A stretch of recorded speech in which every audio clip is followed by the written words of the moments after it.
Et on va laisser donc la parole à maintenant Pascal Lebloc, qui est économiste, qui travaille donc enseignant-chercheur à l'IUT de Quimper. Il va nous parler donc de l'impact économique de la Covid sur les pêches maritimes françaises. Donc Pascal, tu as la parole. Je remercie donc Lise et André d'avoir accepté cette présentation in extremis au dernier moment. Voilà, donc c'est un travail qui est né grâce à Corté, à l'initiative Corté au mois d'avril, coronavirus, territoire, espace, et avec les collègues du laboratoire, donc Ifremer, UBO, Université de Bretagne occidentale. Nous sommes posé la question quel est l'impact du premier confinement sur les pêches maritimes, donc impact économique de la crise sanitaire. Alors, peut-être pour rappeler un peu la particularité des produits de la mer au sein des systèmes alimentaires, voici la chaîne de valeur, la filière.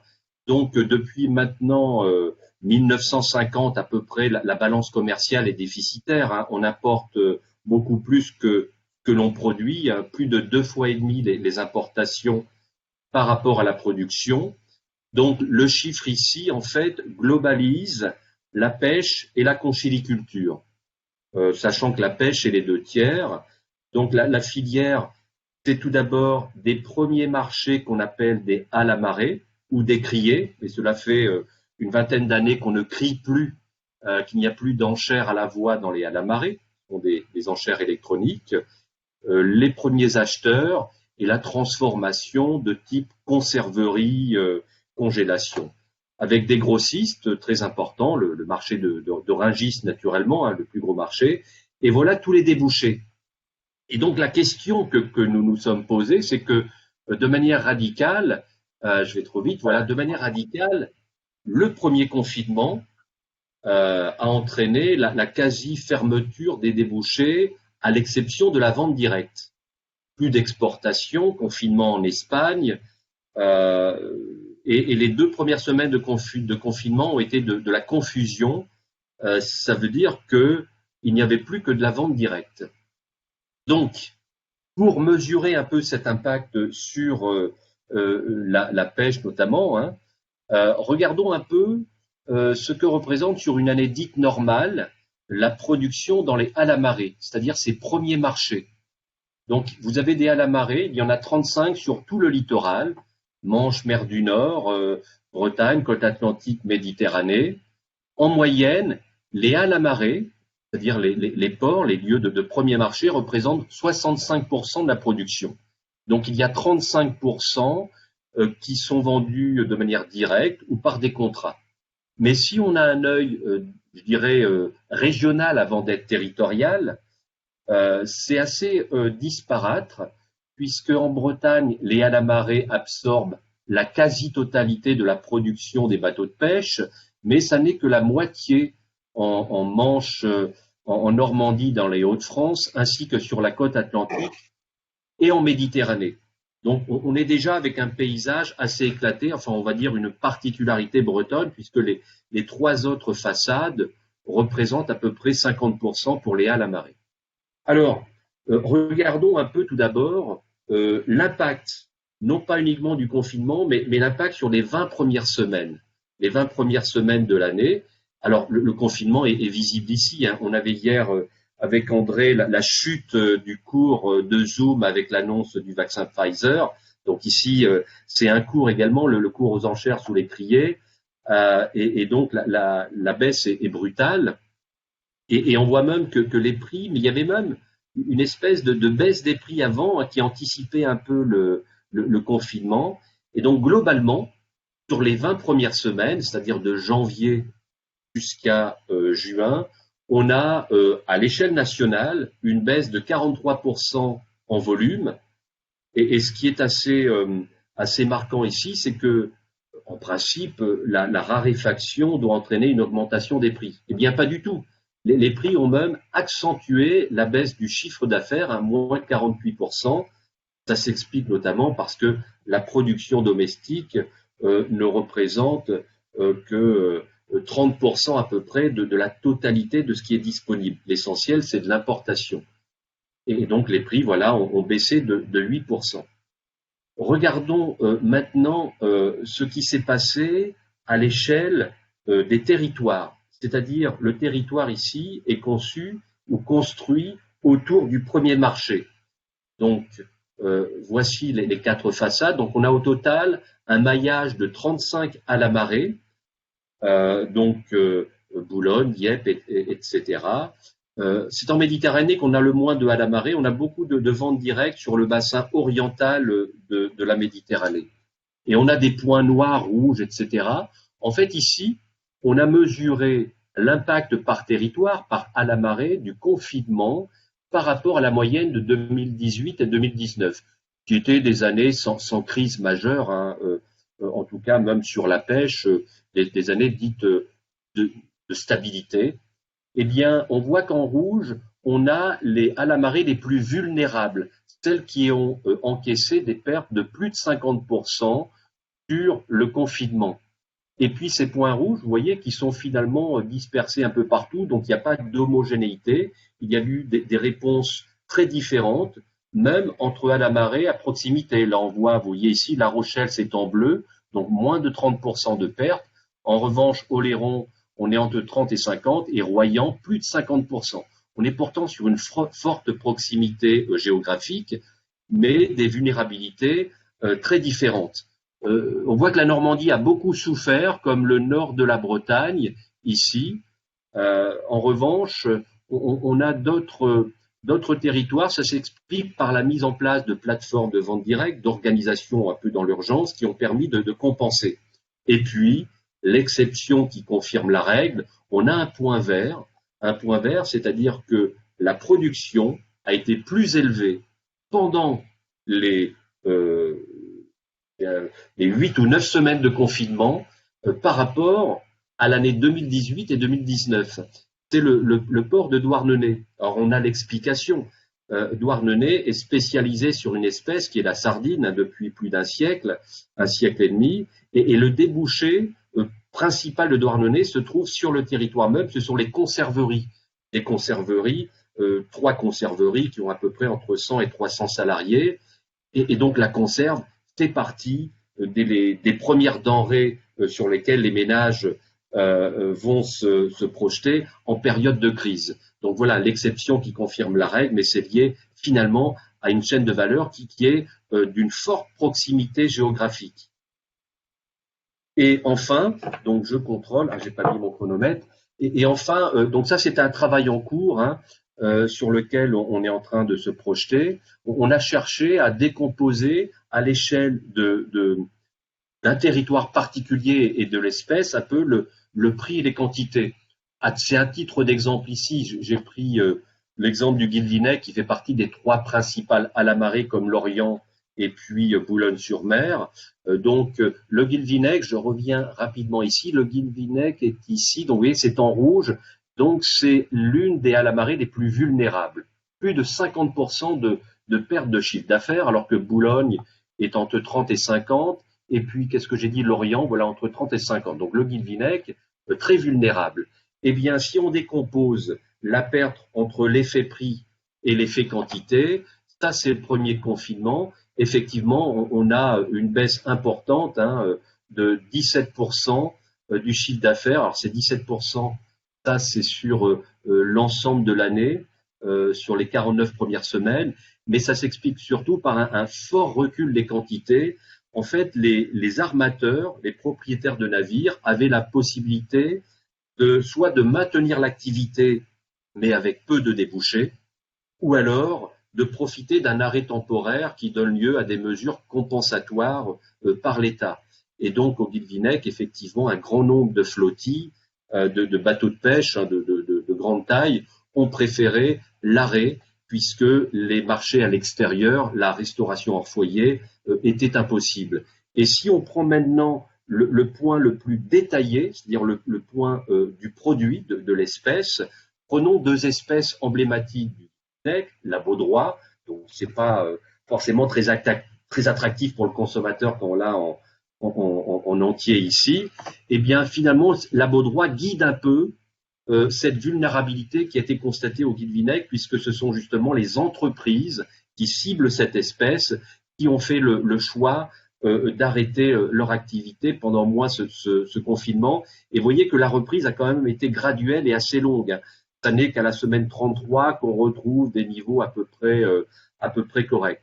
En revanche, pour le même porc, mais une autre espèce, c'est-à-dire pour le Guilvinec, mais la langoustine, là au contraire, les flottilles qui exploitent cette espèce ont été beaucoup moins impactées pour deux raisons. La première raison, c'est que c'est une espèce saisonnière et le début du confinement était vraiment une étape préalable à la pleine saison de cette espèce. C'est un peu comme la tomate ou d'autres denrées agricoles. Il y a des saisons. Donc finalement, ça a été la première explication. Et puis la deuxième explication, c'est que de manière historique, c'est une espèce qui est fortement commercialisée à l'échelle locale. Donc on a du commerce de proximité et la vente directe est beaucoup plus facile à organiser. Donc ça veut dire qu'ici, le résultat, c'est que l'approche du territoire doit viser chaque à la marée, mais également d'avoir un œil sur les espèces particulières pour savoir comment ont réagi les différents entrepreneurs.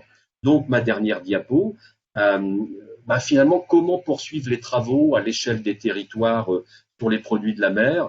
Je dirais que, et c'est un peu là-dessus que l'on va, puisque Ifremer a accepté de financer des travaux avec un recrutement prochain. D'ailleurs, la diffusion pourrait être faite à travers le réseau d'un ingénieur d'études quantitatif en économétrie.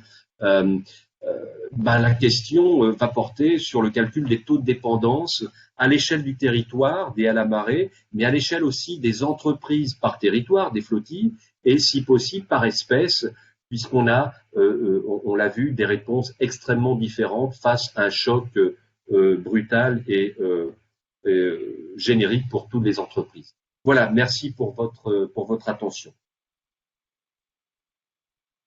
Merci beaucoup, Pascal, pour une intervention très synthétique, mais très claire, en fait. Là, moi, il n'y a pas de questions qui sont arrivées, mais en fait, est-ce que tu as pu, tu prends l'exemple d'une espèce, en fait. Moi, je suis assez étonnée, en fait, de la chute aussi importante et de la variabilité finalement des pertes, notamment sur la côte, on va dire atlantique, autour de La Rochelle, île de Léron, etc. C'est vrai que, enfin, bon, évidemment cette partie du territoire français m'intéresse fortement pour y avoir vécu, donc je connais assez bien et du coup je me demande en fait si t'as pas, on sait quand même que sur l'île de Léron, enfin il y a un certain nombre de produits qui s'en vont notamment à la capitale entre guillemets, et donc du coup quel est en fait pour toi l'élément qui serait ou le facteur explicatif qui crée vraiment cette perte sur cette zone-là et la variabilité entre les différents sites sur ce petit tronçon. J'ai plus la carte sous les yeux, mais voilà, même de Noirmoutier, on va dire, jusqu'au bas de l'île de Léron, même au sud encore.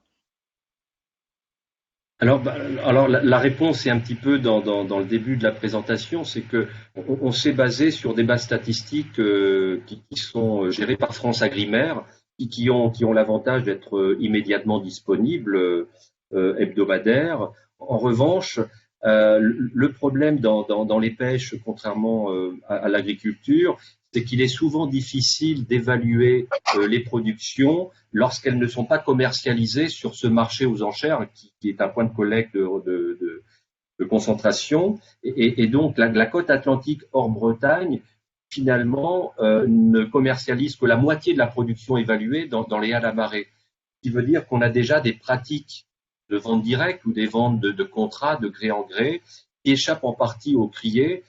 Donc ça pose, et à l'occasion de chaque crise, ça pose la question du maintien de la pérennité de ces à la marée, de ces criées. Donc c'est vrai que les pertes constatées sur Oléron, par exemple, ou Royan, doivent être, je dirais, modérées par le fait que de toute façon, sur ce territoire, les à la marée ne représentent grosso modo que la moitié de ce qui est évalué. D'accord, merci beaucoup de ta réponse plus claire. C'est vrai que là, c'est un élément évidemment qui semble essentiel à prendre en compte et donc finalement à relativiser un peu ces pertes que tu nous annonces. Ensuite, il y a une question d'André, mais peut-être tu y as répondu d'une certaine manière, indirectement, mais on va quand même la poser parce que je pense que tu pourras rajouter des éléments. Quelle est la spécificité de la pêche par rapport à d'autres productions de produits frais? Oui, on avait réfléchi, enfin, on avait essayé dans notamment le projet qui a été retenu par Ifremer pour financement pour prolonger les travaux, à regarder la spécificité par rapport à l'agriculture. Et la spécificité se tient dans le côté périssable des produits frais, c'est-à-dire qu'à partir du moment où notamment les flottilles françaises sont plutôt spécialisées du produit frais, il faut le vendre et être le plus transparent auprès du consommateur. Et il y a beaucoup d'améliorations à faire là-dessus, hein. Ce qui veut dire que le temps de conservation et le temps de transport est relativement limité. Et donc, s'il y a un stockage, le stockage ne peut être fait qu'en congélation et surgélation, mais ça veut dire que la production sera bien moins valorisée parce qu'elle échappera de principe aux produits frais et sera sur un autre marché.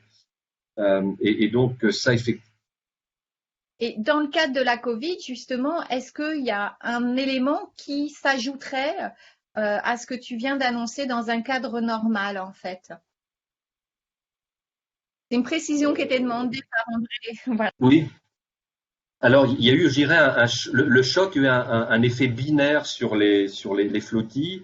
On a peut-être tous entendu parler du combat de Bloom, une ONG qui a combattu quand même un groupe qui fait 7 milliards d'euros de chiffre d'affaires, Intermarché, sur les poissons de grand fond, etc.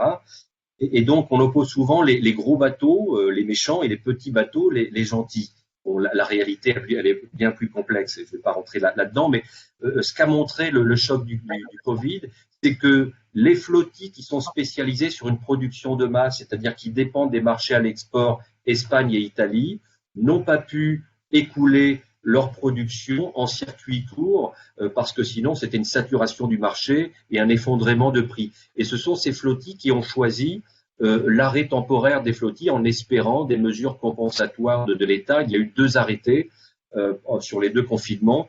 Et au contraire, ce sont les petits bateaux, bon, on a des bateaux de moins de 12 mètres, qui ont finalement été beaucoup plus résistants. On parlait de résilience ou moins vulnérables, parce qu'il leur était plus facile d'écouler des productions de niche sur le marché local en commerce de proximité.